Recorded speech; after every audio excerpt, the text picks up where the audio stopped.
So today I'm going back to the boat yard to make some adjustments. We've got some horses here, so I need to be very careful. Don't want to upset the horses.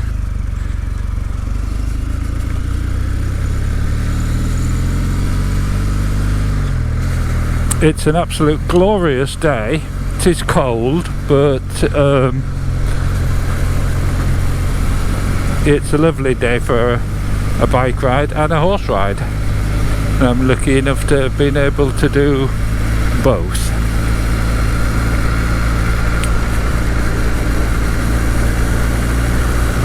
But I keep getting asked questions about the Kawasaki.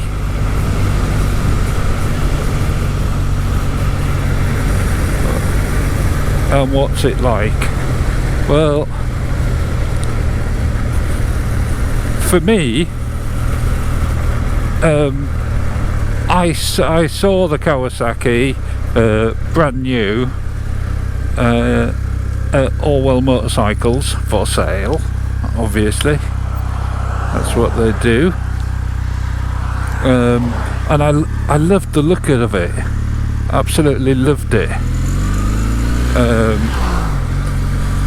And to touch it and feel it, it feels solid and so well made. All the paintwork and the joints, everything feels smooth to touch, and I'm a very sensory person.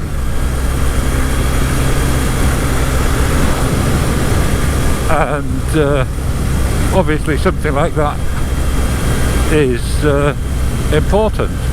In fact, I think it's probably important to everybody. You know, we as humans, we have all these senses, and it's the total of all of them that make us decide what we like and what we don't like.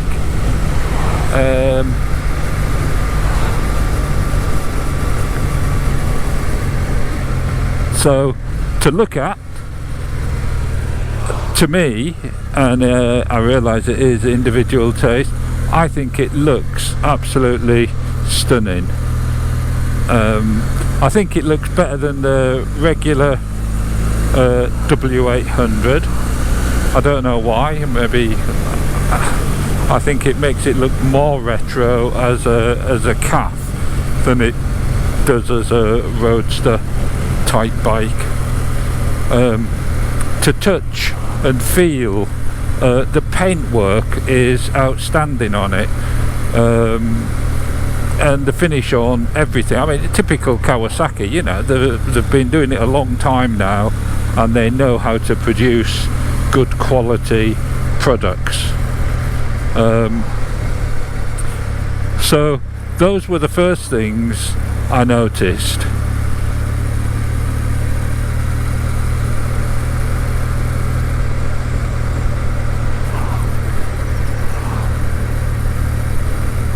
That was obviously enough to get me interested and take the next step. And what I was actually looking for, believe it or not, was a winter bike. And whilst the wife took some convincing that it was a winter bike, but the reason I wanted it was to have a nice bike to ride in the winter, so that I wouldn't have to ride my Triumph, which I'd had some issues with rust the year before, even though I hadn't used it in winter. So that was the reason for me to buy it. It looked good, it felt good, and I needed a bike for winter. And I trust Kawasaki. I've had plenty of Kawasaki's and abused them in all weathers, and they've never corroded. Well, they have never corroded with my regime of cleaning and protectorants, etc. So that pushed me to have a test ride on it.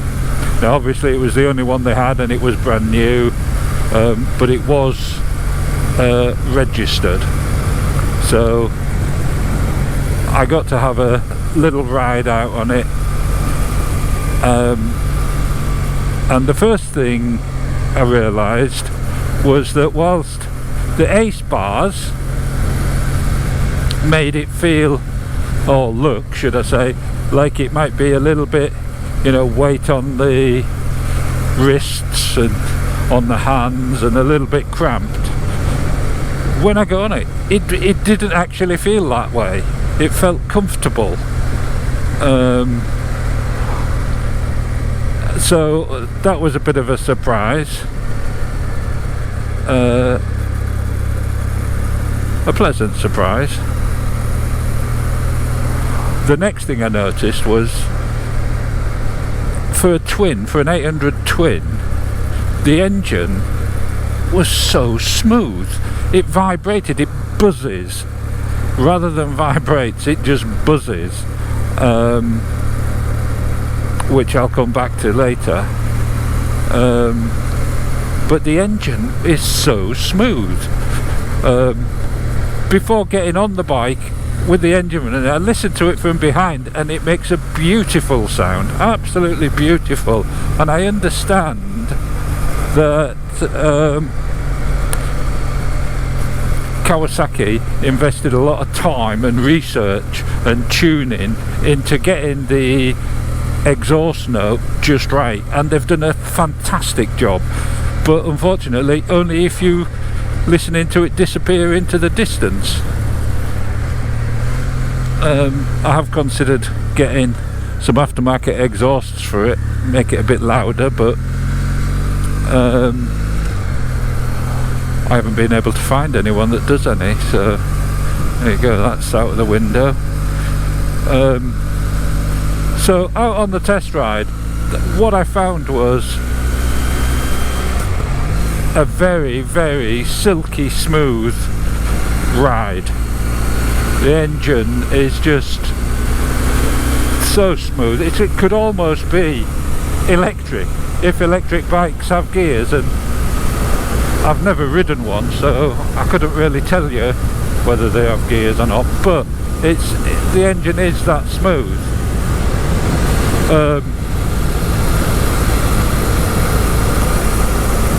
It is quite special. It doesn't have a huge amount of power, but it will, and in inverted commas, take you down the dual carriageways and the motorways in excess of 100 miles an hour if you wanted it to. It is very nimble and quick round the back roads, and lots of fun. Loads and loads of fun. A fistful of fun. The tyres on it are not that great. What I'm gonna do here is pop onto the A14.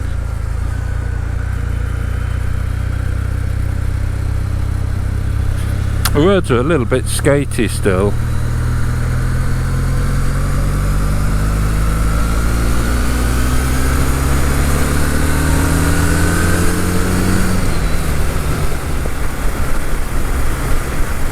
So while we're on here, there's a little bit of a breeze today, bit of turbulence from the car in front, not too much, and the bike is really solid, really comfortable, and we won't break any speed limits today, or in fact any day, of course. But it sits there very comfortable, 4,000 revs, 70 miles an hour.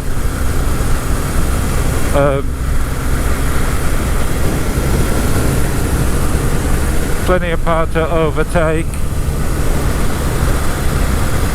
Very easy, very smooth.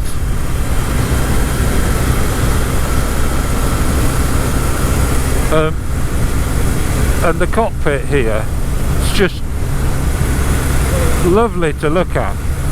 Simple. All the information you need. The time, which is incorrect because I haven't adjusted it, it's actually 1:10 past 1.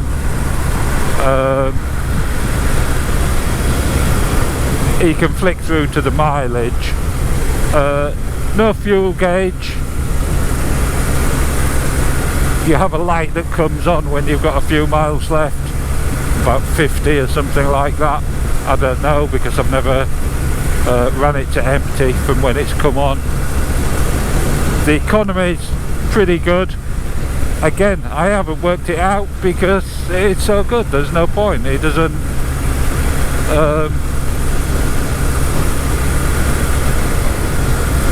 need, I don't need to worry about it. I guess if I lived in Australia or America or somewhere like that, where maybe there's a large distance between petrol stations or gas stations, whatever you want to call them, then that might be an issue. But for me, it's not.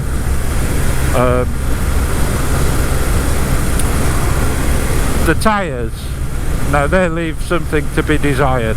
Absolutely fine on the back roads, round the bends on a nice hot day, lovely. When they're fully up to heat, they're great. But they seem to take quite a lot of getting heat into, and they've got this centre line down them, which makes all a little bit twitchy over white lines, you know, the patches on roadworks and so forth, and you get a little bit of that, I don't know if you can see that, a little bit of a shake. But other than that, the bike's really solid. The suspension is pretty basic, but we're talking Kawasaki basic, which means that it's really good. It's good. It's good value suspension, which can easily be tinkered with and made better than what it actually is. For me, it's perfectly adequate. The brakes are out of this world, absolutely fantastic. But again, the same sort of standard you expect from Kawasaki, Suzuki, Honda. Really good. The mirrors, same problem. If you're tall and you've got big elbows, then you're going to have to shift them out of the way if you want to see right behind you. So I've got this slow car here, I want to come off. I'm just going to pop round it, no change of gear, just wind the throttle back and pop round past. So easy. And I think easy sums this bike up. It's easy on the eye, it's easy to ride, it's just easy and reliable.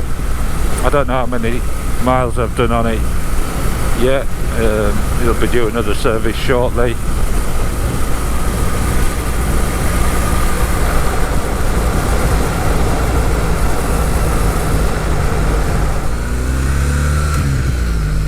The gearbox is so smooth, you know. I've got 2 Triumphs and the Royal Enfield, and the gearboxes are a little bit clunky. This, on the other hand, is like the engine, silky smooth. It's like butter. I know I keep saying it, but it really is. It's the only description I can think for it.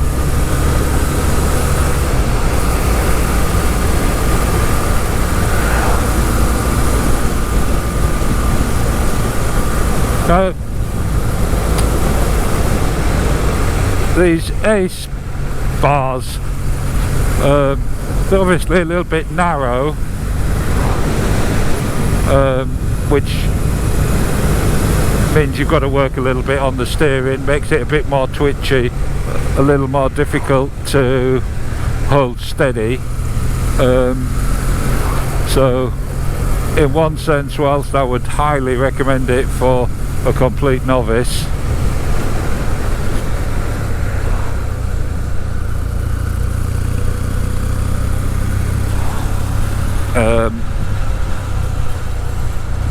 they'd have to be a little bit cautious with it. It's not like Tigger or an adventure bike or something with a great big wheel at the front. It just slows it all down a bit for you. It doesn't do that. It's nippy. And on the other route to the boatyard that I take,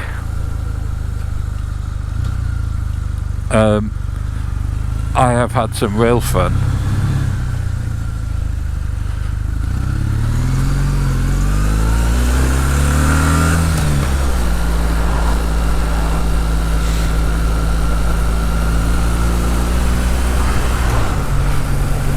So the smoothness, you might think, would make it a bit boring, but it doesn't. The rest of the bike, it can be a very exciting ride.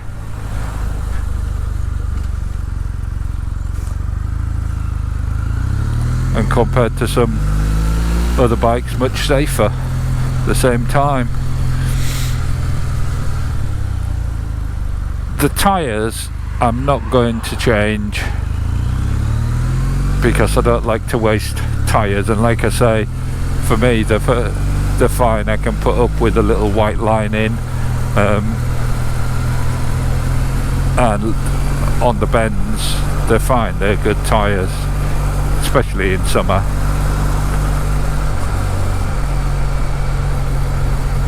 So yeah, Kawasaki W800, lovely bike. So here we go for an overtake.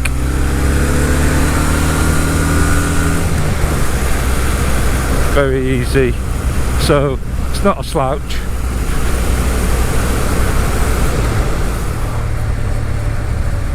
So driving at slow speeds, again, as you would imagine from what I've already said, very smooth.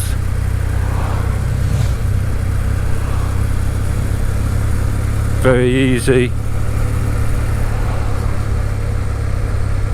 So here we're going to pop back onto the A14 and finish the bulk of the journey on the A14.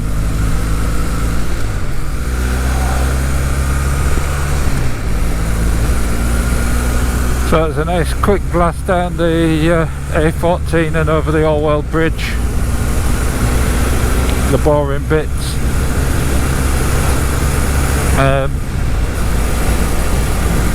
So back to the Kawasaki. I find it very hard to fault. I realise it's not everybody's cup of tea, but if you buy one, I don't think you'll be disappointed. Kawasaki seem to produce it, then stop producing it, and then produce it again. So I don't know what the current state is. I believe certainly in Japan and Australia and places like that, it's a current model. It's listed in the UK, and I think the selling price, or at least the retail recommended price, is a tad over 9,000. Might be getting on for 9,500, I don't know. I believe the last crop people weren't wishing to buy them, and the price that dealers were selling them off a lot less than that. But if you manage to buy one, then you're in the club that realise that this is probably one of the best kept secrets of Kawasaki. You can buy them second hand. Some dealers still have some left, and because of all the reasons I've already said about the quality and the fact that the Kawasaki, I wouldn't have thought buying a second hand one would make any difference to it in comparison to buying a new one. So I'd have no hesitations now. I don't intend to sell this one, that's for sure.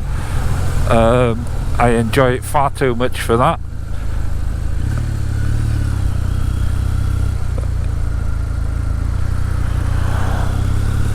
They are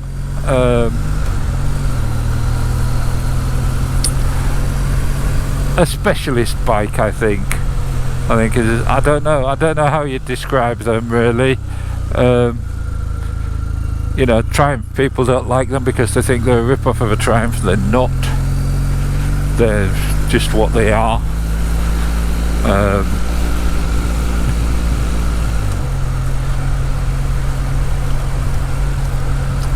It's not the best bike for this road. This road is absolutely atrocious in a car or a motorbike. Even coming down here on Tigger's a bit bouncy.